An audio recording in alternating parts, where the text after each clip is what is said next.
souffrance de Luisa provenant de sa famille, sa grande répugnance à ce que quelqu'un remarque ce qui lui arrivait.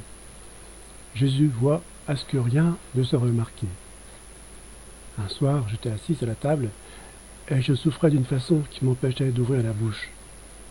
Ma famille, d'abord avec douceur, puis avec indignation, exigeant que j'obéisse et que je mange. Incapable de les satisfaire, je commençais à pleurer, afin de ne pas être vu ainsi. Je me suis retiré dans ma chambre, où j'ai continué à pleurer. Supplier mon Jésus et la Sainte Vierge de me donner la force de supporter cette épreuve. Pendant ce temps, je faiblissais, et de tout mon cœur je dis, mon bon Seigneur, c'est un dur tourment pour moi de voir ma famille si ennuyée par ce qui m'arrive, et cela pour une si injuste raison. Ne permets pas qu'ils me voient dans cet état. Je préférerais mourir plutôt que de leur laisser connaître ce qui se passe entre nous deux. Ce sentiment est si fort en moi que, sans trop que je sache pourquoi, je ne puis m'empêcher de me cacher pour que personne ne puisse me voir ainsi.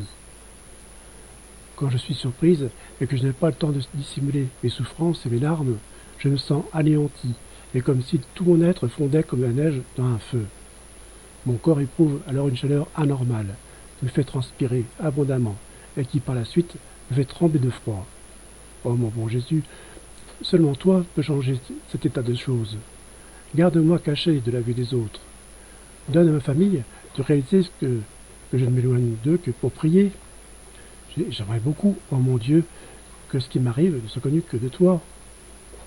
Pendant que je me soulageais de mon fardeau par des pleurs, des prières et des promesses, Jésus se montra à moi, entouré d'innombrables ennemis qui lui hurlaient toutes sortes d'insultes.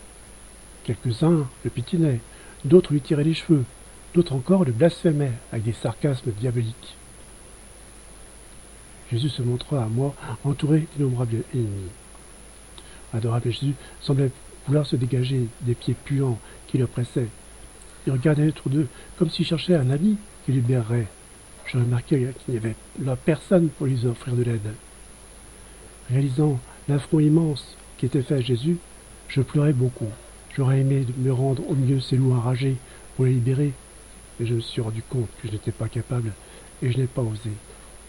Aussi de loin, j'ai fait de ferventes prières à Jésus pour qu'il me rende digne de souffrir l'épreuve de sa place, tout au moins en partie. Je disais, « Ah, Jésus, si seulement je pouvais prendre ce fardeau pour te soulager et te libérer de ses ennemis. » Pendant que je disais cela, ces ennemis furieux, comme s'ils avaient entendu ma prière, se jetèrent sur moi comme des chiens enragés. Ils me battaient, me tiraient les cheveux et me pitinaient. Je ressentais de la joie en moi, quand j'ai réalisé que, même de loin, j'étais en mesure d'accorder à Jésus quelque soulagement. Alors, me voyant joyeuse, les ennemis disparurent. Puis, Jésus s'approcha pour me consoler, même si je ne savais dire un seul mot. Il brisa le silence et dit, « Mon enfant, tout ce que tu as vu qu'on me faisait, c'est bien, c'est rien, comparé aux nombreuses offenses commises contre moi par les hommes. Leur aveuglement les tient submergés dans les choses terrestres, ce qui les rend sans pitié et cruels envers moi et envers eux-mêmes. Ils ont répudié chaque vérité surnaturelle en se donnant complètement à la recherche de l'or.